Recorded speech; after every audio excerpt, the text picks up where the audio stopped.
News के digital platform पर आपका स्वागत है। मैं आशीष। इस समय मौजूद हूँ प्रयागराज में, जहाँ महाकुंभ का महाआयोजन चल रहा है। इस महाकुंभ में देश विदेश से लाखों लोग आ रहे हैं, लाखों लोग आ रहे हैं। वहीं पर से साधु संत भी आ रहे हैं। हमारे साथ करौली सरकार महाराज हैं, आज जिनके साथ हम बैठे हैं और महाकुंभ के बारे में, महाकुंभ में जो चीज़ें चल रही हैं उसके बारे में कुछ बात करें। जी महाराज जी, इस महाकुंभ को किस तरह जी इस महाकुंभ को किस तरह देखते हैं आप? बहुत सकारात्मक रूप में देखते हैं, एक अवसर के रूप में देखते हैं कि इससे हमारे जो धार्मिक लोग हैं उनको इसका लाभ मिलेगा, दिशा पाएंगे, वो दिशा अपने बच्चों को दे पाएंगे आगे। तो एक बड़ा अवसर है, इसका लाभ सबको उठाना चाहिए। गुरुजी, ये महाकुंभ डिजिटल महाकुंभ कहा जा रहा है और यूथ इससे बहुत कनेक्ट है। तो आप क्या कहना चाहें, जो यूथ है, जो बहुत सारे ऐसे यूथ हैं जो सनातन से बहुत दूर भाग गए हैं, जो पाश्चात्य सभ्यता की तरफ जा रहे हैं, तो उनके लिए आप क्या संदेश होगा? ये हमारी फेल्योर है, जी ये प्रमाण है फेल्योरिटी का जी। कि जो धार्मिक समाज है वो असफल हो गया है। बच्चों में आत्महत्या करने की प्रवृत्ति, बहुत जल्दी रातों रात अमीर बनने की प्रवृत्ति, अपराध करने की प्रवृत्ति, नशा करने की प्रवृत्ति, मानसिक रोगों की स्मृतियाँ, डिप्रेशन, एंजाइटी, ये सारे डिसऑर्डर्स हैं, बाइपोलर है, करना कुछ चाहते कर कुछ रहे, सिजोफ्रेनिया है, ओसीडी है, घर परिवार से नफरत, चिढ़ है, ये सब ओसीडी है। और ये जो रोग बन गए हैं तमाम, और उसका निवारण तो छोड़ो, उसका निदान नहीं कर पा रहे हैं ये धार्मिक समाज। ये धार्मिक समाज की जिम्मेदारी, ये दवाओं से ठीक नहीं होगा। ये आपके तपोबल से, आपके आत्म बल से ये स्वस्थ होंगे। महाराज जी, जैसे आपने बताया कि जो यूथ है वो नशे और इनके तरफ भग रहा है, वहीं एक आईआईटी वाले बाबा से फेमस हो रहे हैं, जो काफ़ी वायरल हो रहे हैं। लोग कहते हैं कि वो नशेड़ी हैं, वो कहते नहीं मुझे अध्यात्म का ज्ञान प्राप्त हो गया है, मैं धर्म को नए ऊंचाइयों तक ले जाऊंगा। उनके बारे में आपको क्या सोचना है? कुछ नहीं, बच्चा बीमार है, वो जी बीमार है और कुछ नहीं कह सकते इसमें। माता पिता परेशान है उसके। जो व्यक्ति अपने माता पिता को गाली दे, वो बच्चा है ही नहीं। स्मृतियों के घेरे में है, गहन स्मृतियां हैं बाहरी, जिसके दुष्प्रभाव में फंसा हुआ बच्चा है। और वो उस बच्चे की गलत स्मृतियों के कारण, गलत इच्छाओं के कारण, वो गलत ऊर्जा से जुड़ाव के कारण वो बच्चा उसे फंस गया भंवर में। वो बच्चा तो जीना चाहता है अच्छे से, माता पिता की सेवा भी करना चाहता है अच्छा से। अगर स्मृतियां नष्ट हो जाएं बाहरी, अभी इसका नशा वशा सब छूट जाएगा, छू नहीं सकता नशा। दरबार की वैदिक प्रक्रिया अभी वो कर ले आकर के बच्चा, माता पिता। आप पूरा मीडिया जगत आ जाए, उसको नशा करा के दिखा दे, छू के देख ले नशा, वो छू नहीं सकता। तो सारी जो स्मृतियां हैं जो पागल कर रही बच्चे को, द्वंद्व में है बच्चा, द्वंद्व, तमाम स्मृतियां हैं। वो बच्चा खुद परेशान है, मानसिक परेशान है, परिवार परेशान है। इनसे बचने के वैदिक उपाय हैं, कर सकता है। महाराज जी, दरबार को लेकर एक सवाल मैं करूंगा आपसे कि जो दरबार में आपके जिस हिसाब से आप उपचार करते हैं, तो उसको हम क्या कहें, चमत्कार या विज्ञान? नहीं, इस संसार में दरबार की आइडियोलॉजी, दरबार कहता है कि इस संसार में चमत्कार नाम की कोई वस्तु नहीं है। आप जिसको कभी होते हुए देखे नहीं, वो होता वो देखने लगते हैं तो आपको चमत्कार लगता है। कैसे हो रहा है नहीं जानते तो रहस्य लगता है। तो आप जैसे रहस्य जान जाते हैं, पीछे का विज्ञान जान जाते हैं, आपका रहस्य खत्म हो जाता है, चमत्कार खत्म हो जाता है दिमाग से। तो इस संसार में रहस्य और चमत्कार नाम की कोई वस्तु नहीं। सारी सृष्टि खुली हुई है, ओपन करके, जैसे माँ का हृदय खुला हुआ, ऐसे पूरी सृष्टि खुली हुई है, कहीं कोई छुपाव नहीं, कुछ भी हिडन नहीं है। तो ये कंप्लीट विज्ञान है, दरबार का अनुसंधान है। इस दरबार के अनुसंधान से बिना छुए किसी को, केवल आप में आस्था, विश्वास, श्रद्धा होनी चाहिए। हमें स्वस्थ होना, ये भावना होनी चाहिए।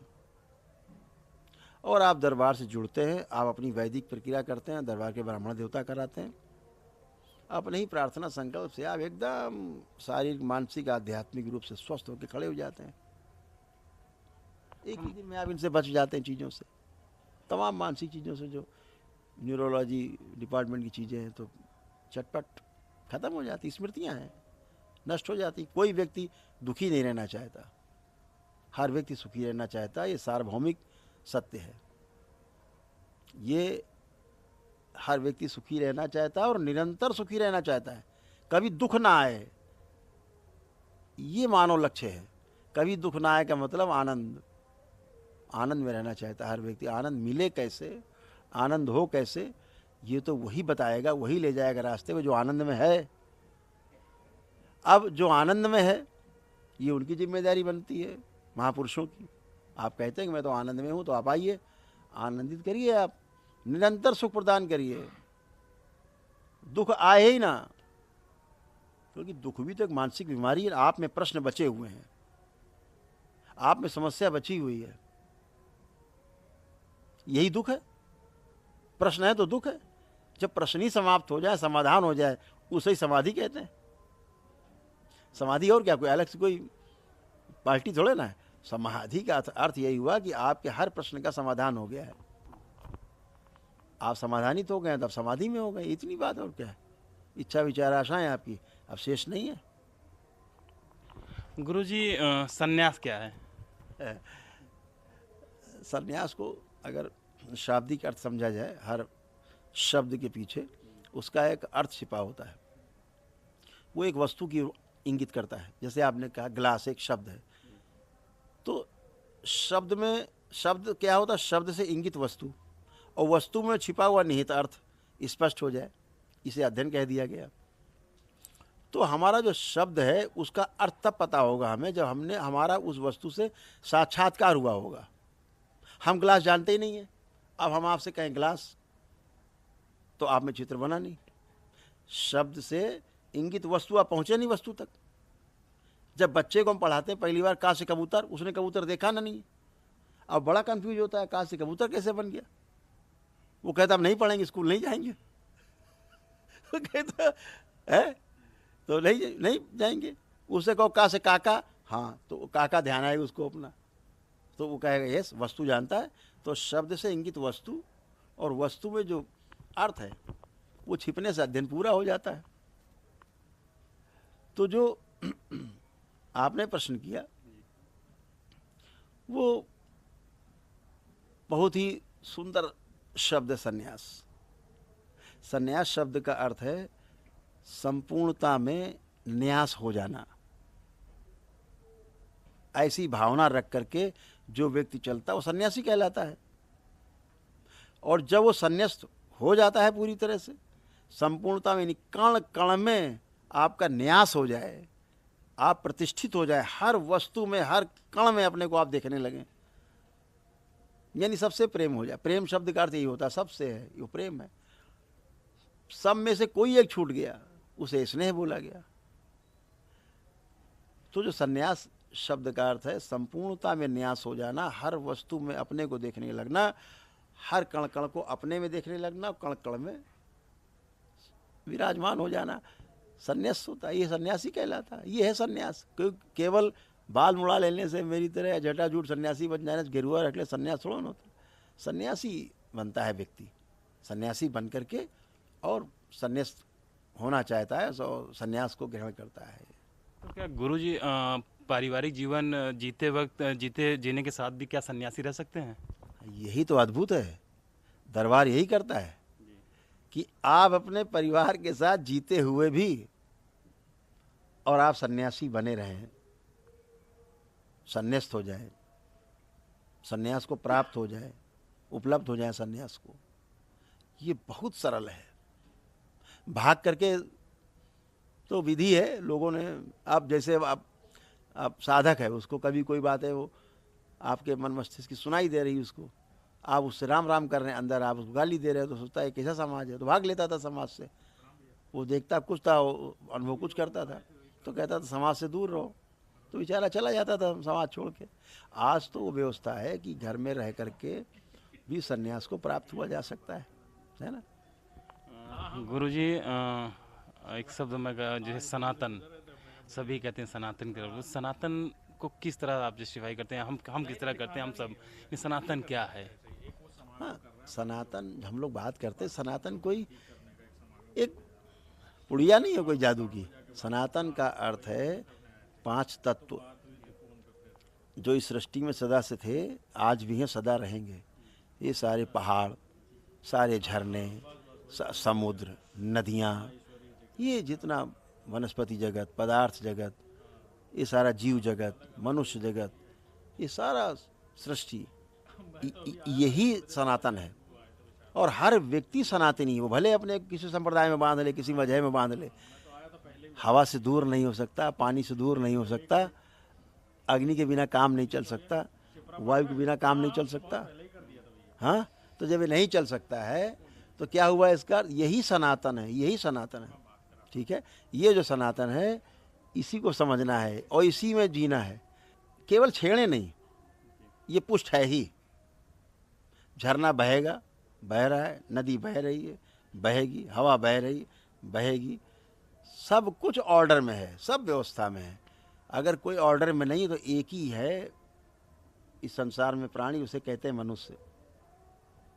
ये पेड़ काट डालेगा सब, इसकी इच्छा है, ये पहाड़ काट डालेगा सब, नदियाँ रोक देगा, चारों तरफ बांध बना देगा, ये कुछ भी करेगा।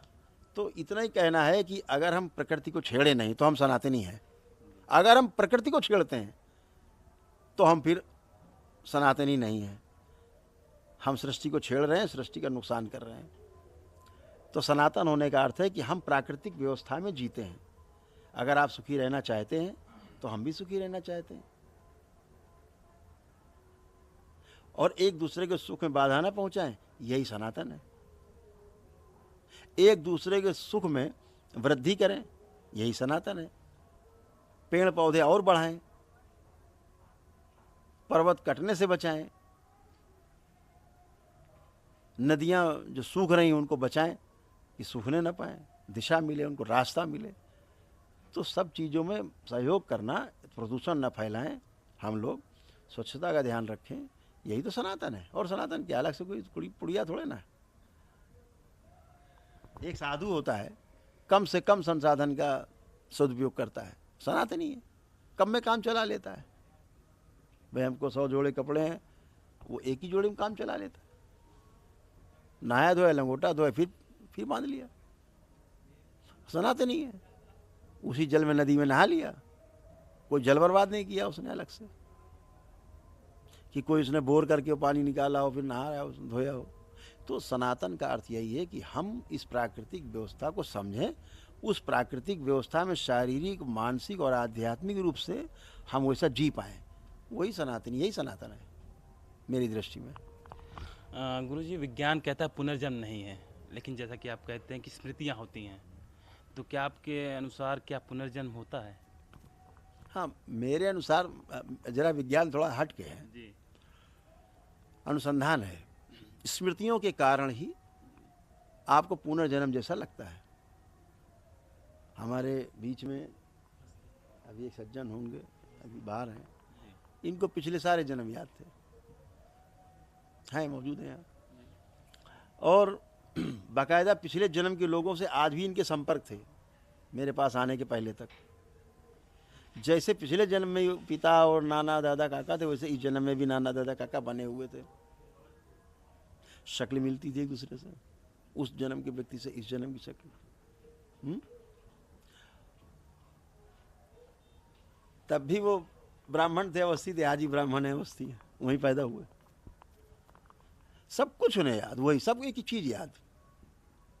मृत्यु के बाद जब जन्म लिया उन्होंने एक ही चीज बरामद कराई अपनी, उन्होंने अपने टाइम में, उनकी हत्या हुई थी। दरबार की वैदिक प्रक्रिया की, खत्म हो गया उनके दिमाग से, सब स्मृतियां नष्ट हो गई। स्मृतियां ही हैं ये, जो आपको लगता है दोबारा कोई पैदा हो गया है। स्मृति हटा दीजिए। प्रकृति की व्यवस्था है कि आपको पिछले जन्मों की स्मृति ना रहे तो आप सुखपूर्वक इस जन्म में जी पाएं, और अगर आपको पिछले जन्म का कुछ याद है तो आपको बहुत कष्ट होगा। महल आपको पिछले जन्म में था, आप महल के सामने जाएं, घुस नहीं सकते उसके अंदर, आप भगा देगा पहरेदार, भाग यहाँ से। आप सोच रहे थे मेरा महल है, अब क्या बीतेगी उस पर। तो ये तमाम चीज़ें एक मानसिक समस्या पैदा करती हैं। ये स्मृतियाँ ही हैं जो पुनर्जन्म जैसा एहसास देती हैं। और किसका पुनर्जन्म हो रहा है? हमारी कर्म स्मृतियां हैं। ये हमारे सनातन धर्म में पुनर्जन्म का एक सिद्धांत है। पुनर्जन्म तो होता ही है, लेकिन जो याद रहता है कि हम पिछले ये थे, पिछले समय वो थे, वहाँ हम थे, ऐसे थे, वैसे थे, ये सब स्मृतियां हैं। प्रकृति में कोई दोष नहीं है। प्रकृति सबको पैदा करती है बिना स्मृति के, कि पिछली जन्म की स्मृतियां आप में ना रहें। उसकी वैदिक प्रक्रिया है, उसकी ध्यान साधना है उसकी, उसको कर करके आप पिछले जन्म में आप जा सकते हैं, देख सकते हैं, और उस समय की पिछली स्मृतियों को अपने नष्ट कर सकते हैं। जैसे जैसे स्मृति नष्ट होती जाएगी, आप नज़दीक पहुंचते जाएंगे ईश्वर के। जिस दिन स्मृति सारी नष्ट हो जाएंगी, आप समाधि को उपलब्ध हो जाएंगे। ना इच्छा, ना विचार, ना आशा, कुछ बचेगी नहीं। तो ये जो स्मृतियां हैं, उनके कारण हमें पिछला जन्म याद रहता है। पुनर्जन्म तो होता ही है, हमारा कॉन्सेप्ट ये सनातन धर्म, हमारे हिंदू संस्कृति में सबके पुनर्जन्म है। हमारे अवतार हैं सारे, सब पीछे श्रृंखला है पूरी। तो ये जो याद रहने वाली बात है, ये थोड़ा सा अप्राकृतिक है, वो रोग है। वो स्मृति के कारण उनको याद रहता है, दूसरों की स्मृतियां प्रवेश कर जाती हैं, उसके कारण लगता है वही आ गया। लेकिन पुनर्जन्म तो होता ही है, ये तो हम लोग कॉन्सेप्ट है। गुरुजी, जैसा कहते हैं आप साइंस की बात करते हैं, तो क्या जी, तो क्या भूत प्रेत, जो लोग कहते हैं भूत पिशाच बाधा, क्या ये होती हैं? नहीं, इस संसार में कीड़े मकोड़े, बैक्टीरिया, ये सभी कुछ है। जल में भी है, जमीन में भी है, वायु में भी है, आकाश में भी है। तो प्रभावित तो होता ही आदमी। जिस एनर्जी से आप पानी में जाएंगे ठंडा लगेगा, आग के पास खड़ो तो गर्म लगेगा, तो व्यवस्था है। तो छोटी छोटी एनर्जी, आदमी मर गया तो स्मृति घूम रही है उसकी, वो बेहोशी मरा है आदमी। बेहोशी में जन्म लेता है गृहस्थ, और बेहोशी मर जाता है। तो मरने के बाद स्मृति बेहोशी में रहती है। तो आपने देखा होगा तमाम झाड़ फूक वाले, कहाँ से आया, कौन है तू, अब वो उसको पता ही नहीं कौन है क्या है, वो तो बेहोशी में मरा है। एक साधक ही होश पूर्वक अपना शरीर छोड़ता है और होश में ही रहता है हमेशा, उसे देवता कहा जाता है, योनि है। तो ये जितनी भी चीज़ें हैं, ऐसा नहीं कि है नहीं, लेकिन ये आपको खा नहीं जाएंगी, इनसे भयभीत होने की आवश्यकता नहीं है। ऐसा कोई तो भूत प्रेत नहीं होता कि आपको कोई खा जाएगा, मार डालेगा, ऐसा कुछ भी नहीं होता। वो व्यक्ति थोड़ा ना आपको मार देगा, वो शक्ति है। अगर आप में शुद्धता है, पवित्रता है, आपका उनके प्रति आकर्षण नहीं है, वो आपकी तरफ झांकेंगी नहीं। अगर आप एक अच्छे व्यक्ति हैं तो बदमाश आग पास कभी सहयोग मांगने नहीं आएगा, वो जानता है सहयोग नहीं करेगा आदमी,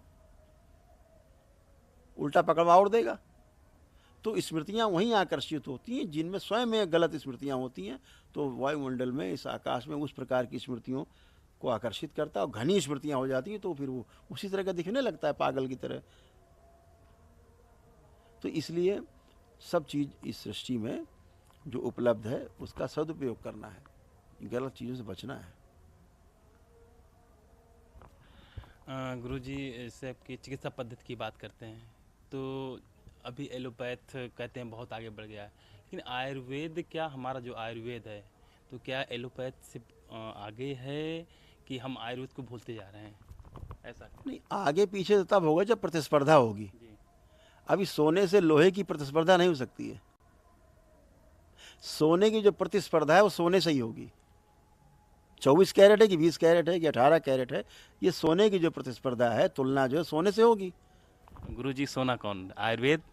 वही तो कह रहा हूँ कि आज 150-200 साल से वो पैथी आ गई, उसको बड़ा श्रेष्ठ मान लिया गया। अरे ये जो पैथी लाए हैं, इनके बाप दादे सब उसी में जिए हैं, आयुर्वेद में ही। और आयुर्वेद सर्वश्रेष्ठ पैथी है। आयुर्वेद है क्या? ये वेद है। आयु को बढ़ाने का विज्ञान है। आयु को कब कैसे बढ़ेगी? जब आप निरोगी होंगे, शारीरिक मानसिक रूप से स्वस्थ होंगे तो आयु बढ़ी होगी आपकी, अच्छा जीवन जिएंगे आप। एक स्वस्थ मन होगा, स्वस्थ शरीर होगा तो आप जीवन में कुछ कर पाएंगे, कुछ दे पाएंगे समाज को। आयुर्वेद में आज तक एक भी दवा ऐसी नहीं पाई गई पिछले 10,000 वर्षों में कि वो रिएक्शन करती हो, ये साइड इफेक्ट हो, एक औषधि नहीं। एलोपैथी में हर 2 4 5 10 साल में आप सुनते होंगे ये फलां दवा बंद हो गई। क्यों? साइड इफ़ेक्ट थे। अब उसकी जगह ये आई है, फिर आप देखो 2 4 5 10 साल में वो बंद हो गई। अब क्या हुआ? इसके भी साइड इफ़ेक्ट थे। इनके साइड इफ़ेक्ट चलते रहते, दवाएं बंद होती रहती हैं, मतलब पूर्णता को प्राप्त नहीं हुए। ये शरीर को मान करके चिकित्सा करते हैं। आयुर्वेद शरीर और जीवन जो पीछे शरीर को चला रहा है, दोनों को मान करके जान करके चिकित्सा करता है। ये वैदिक उपचार वही है ना, जो वैदिक आदमी अपने को वैदिक रूप से स्वस्थ करता है वैदिक प्रक्रिया से, आयुर्वेद का ही तो भाग है, अलग थोड़ा ना है, वो गृह चिकित्सा में ही आता है। तो आयुर्वेद सर्वश्रेष्ठ है, कोई भी पैथी हो। आज भी आयुर्वेद, ये मैं प्रमाणित कर सकता हूँ, इन सब चीज़ों को मैं प्रमाणित कर सकता हूँ। आयुर्वेद सर्वश्रेष्ठ है, रहेगा। भाई आप हल्दी खाते हो, माता जी दाल बनाती हैं, हल्दी डाल देती हैं, ये तो प्राकृतिक हो गया। अभी इन लोगों ने क्या पकड़ लिया कि ऐसी कौन सी चीज़ है, क्या होता है हल्दी में? एंटी कैंसरस होती है, रक्त शुद्धि करती है। तो ऐसा कौन सा तत्व है इसमें? बोले साहब कुर्कुमिन है इसके अंदर। ये जो हल्दी में कुर्कुमिन है, ये है असली चीज़, इसके कारण सब होता है। अब इन्होंने क्या किया? कचड़ा निकाला, उसका 2% 3% जो कुर्कुमिन निकला, उसकी टैबलेट बनाई, बोले ये खाओ। अब आपने खा तो लिया, उस कुर्कुमिन को, उसके जो साइड इफेक्ट हैं उससे कौन बचाएगा आपको? वो जो आपने फेंक दिया है कचरा समझ के, वो कुर्कुमिन के दुष्प्रभाव से बचाएगा, उसके प्रभाव को बढ़ा के रखेगा। माता जब दाल में हल्दी डालती है तो कुर्कुमिन नहीं डालती है, हल्दी डालती है। तो हम हल्दी खाते भी हैं, हल्दी खाने का हमें जो है उसका लाभ मिलता है और उसका दुष्प्रभाव नहीं होता, साइड इफेक्ट नहीं होता। तो साइड इफेक्ट तभी होगा जब छेड़छाड़ करेंगे आप। जैसा मैंने कहा, सनातन तो छेड़छाड़ मतलब आप कष्ट में जाएंगे स्वयं। तो इसलिए आयुर्वेद सर्वश्रेष्ठ था, है और रहेगा। आखिरी बात, आप जो युवा हैं उनको क्या संदेश देना चाहेंगे? क्योंकि मैं डिजिटल से जुड़ा हुआ हूँ, तो अब युवा जो डिजिटल रूप से बहुत आगे बढ़ रहा है, डिजिटल के प्रति उनका रुझान बढ़ रहा है, तो अब युवाओं के लिए आपका क्या संदेश होगा? युवाओं के लिए एक ही बात कहना चाहेंगे, जो चीज़ आपने मानी हुई है उसको जानने का प्रयास जरूर करो। नहीं जान पाओ, पूरी कोशिश करो। जिस दिन जान लेना कि ये गलत है, मत अपनाओ, कहने से मत मानो। ईश्वर है, ठीक, पढ़ा है, प्रमाणित हो जाए, अनुभव हो जाए, ईश्वर को जान लीजिए आप, मानना अपने आप हो जाएगा।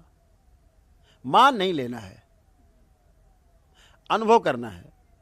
सामने वाले से सबसे पहला सवाल क्यों होना चाहिए? ईश्वर को हम क्यों माने? क्यों माने? तो धर्मगुरु उसका उत्तर देंगे, इसलिए मानो। तो कैसे हम पाए? तो फिर उसके बाद कैसे आता है? भाई आप मेरे पास आए, क्यों आए? पहला तो प्रश्न यही ना, क्यों है। उसके बाद उठेगा कैसे आए। अभी क्यों तो पीछे है, कैसे पहुंच गए पता नहीं क्यों पहुंच गए। एटम हम बना डाला, किसके लिए बनाया है? कौन मरेगा इसमें? आदमी। प्रकृति नष्ट होगी, क्यों सोचा नहीं, कैसे कर डाला। अब सब एक दूसरे में एटम बम फेंक दें, ये धरती 4-6 बार नष्ट हो जाएगी, इतने एटम बम बने रखे हैं। ये आदमी है कि पागल आदमी है? ये क्यों बनाया भाई आपने? क्यों सोचा नहीं कैसे बनाना है? कैसे उसने बनाया है तो अभी हमें उससे ज़्यादा आगे बढ़ के जाना है। इसने बंदूक बनाई है तो हम डबल बैरल बनाएंगे, इसने डबल बैरल बनाई, अब हम 6 फायर वाला बनाएंगे, इसने 6 फायर, हम 35 फायर करेंगे, एक साथ वो बनाएंगे, हम तोप बना देंगे। बनाते बनाते एटम बम बना दिया। ये समझदार आदमी का काम है एटम बम? अगर सोचो तो अब क्या कर रहे हैं अमेरिका रूस? क्या करते हैं? भैया 10 तुम फोड़ो, 10 हम फोड़ते हैं। अब ये किसका काम है? ये रिक्शे वाले का काम थोड़े ना है। तथा कथित पढ़े लिखे, बहुत पढ़े लिखे वैज्ञानिकों का काम है, जिन्हें पढ़ा लिखा हम कह रहे हैं। तो सबसे पहला प्रश्न होना चाहिए, क्यों? इस मानव जाति को नष्ट करने के लिए हम काम कर रहे हैं। एक भय बना हुआ है, भय बना आपके भ्रम से, और भ्रम इसलिए बनाया कि आप धर्म को जानते नहीं हैं, इसलिए आपको असुरक्षा लगती है। इसलिए आप सुरक्षा के उपाय बनाते बनाते आप भूल जाते कि बना क्यों रहे हैं, किसके लिए बना रहे हैं। वो आपको मारने के लिए बना रहा है, आप उसके मारने के लिए बना रहे हैं। ये मानवीय व्यवस्था है क्या? ये अमानवीय है। हम युवकों से, नवयुवकों से यही कहना चाहेंगे, जब तक जान नहीं लो तब तक बिल्कुल भी नहीं मानना। इनके जाल में नहीं आना है, इनकी लच्छेदार बातों में नहीं आना है, इनके श्लोकों में नहीं फंसना है, इनकी कहानियों में नहीं फंसना है। इनके सामने खड़े होकर पूछो आपको क्या अनुभव हुआ है, हमें अनुभव कराइए। अगर आप मुझे अनुभव नहीं करा सकते तो हम ये जान लेंगे कि आपको कोई अनुभव नहीं हुआ है। और यही सत्य है। अगर धार्मिक व्यक्ति है, अनुभव हुआ है तो अनुभव कराएगा। अनुभव नहीं हुआ है तो उसकी हैसियत नहीं कि अनुभव करा दे। तो झूठ बोलना आदमी छोड़ देना चाहिए कि भाई हम अनुभव हुआ है तो कराइए। तो नवयुवकों के लिए यही संदेश है, झांसे में नहीं आना है। बिल्कुल। गुरुजी ने जैसे कहा कि युवाओं के लिए बहुत बड़ा संदेश दिया कि सवाल पूछना सीखें। इन्होंने स्वास्थ्य, विज्ञान और धर्म को लेकर बहुत कई बातें की जो कि हम सबको जिसके बारे में सोचना चाहिए। कैमरामैन अरशद के साथ मैं आशीष।